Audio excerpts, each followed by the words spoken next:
What's going on, you guys? Paul here with Paul's Performance, and welcome back to the channel. In today's video, I have a quick one. I'm just going to be showing you guys how to change out a cabin air filter on a MK4 Jetta. Very simple task, but like I said, I know a lot of people out there don't know how to do this. So I'm going to show you guys how to do it right quick. For those of you who don't know, for those of you who are looking for something a little bit better, this may not be the video for you, so sorry about that. But anyways, let's go into the hood and I'm going to show you how to change this filter out. All right, guys, I know you've been wondering, where's my Paul's Performance merch at? Well, wonder no further, because it's right here. Or it might be right here. It's definitely down there. If you guys want to go check that out, we have hoodies, shirts, hats, and we're probably gonna have some stickers here soon. Pick any of that stuff up. It'd be really cool to support the channel so we can make some more videos for you guys. If not, if you don't want to be cool, that's also fine too, to not be cool. You get what I'm saying. So please go check that out, guys.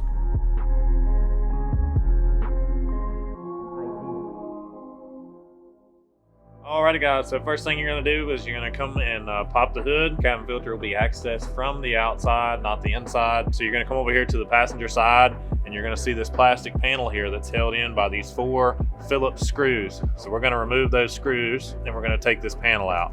It's going to be a little bit of a wiggle out for that plastic piece, but it should come out fairly easily. You'll have to probably peel this weather stripping up out of the way, and then like I said, just kind of work it back and forth, trying not to break it, because like I said, it's plastic, so it's a little fragile. Now once you get that off, you'll be able to see your cabin filter right here. It's held in by a plastic kind of border piece, and it's going to have these little plastic clips that you just kind of pull backwards and it'll pop the border out. So we're going to pull those back, try to get this thing popped up. Once you get the front two popped up, it's not going to want to move. So what I like to do is pry up on the filter that's in there and get it to come up with your outer border. That way you can pull it this way and the back clips, they'll just pull right out. So we're going to do that and we're going to pull it out as an assembly. And as you can see,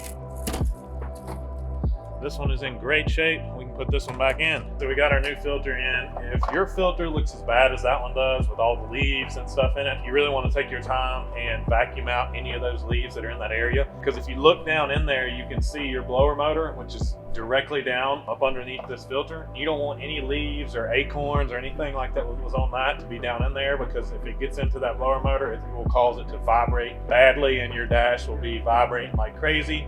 And it only takes a small amount. I mean, literally one single leaf can get into that blower motor and it will cause your dash to vibrate. It's insane. I know it sounds like that, but I've seen it time and time again. So while you have this out, I would stick a vacuum down in there and get all the leaves and anything that's in there out of that area. That way you don't have that issue with your blower motor. Now what we're gonna do, take our new filter and we're gonna put it up into our housing here.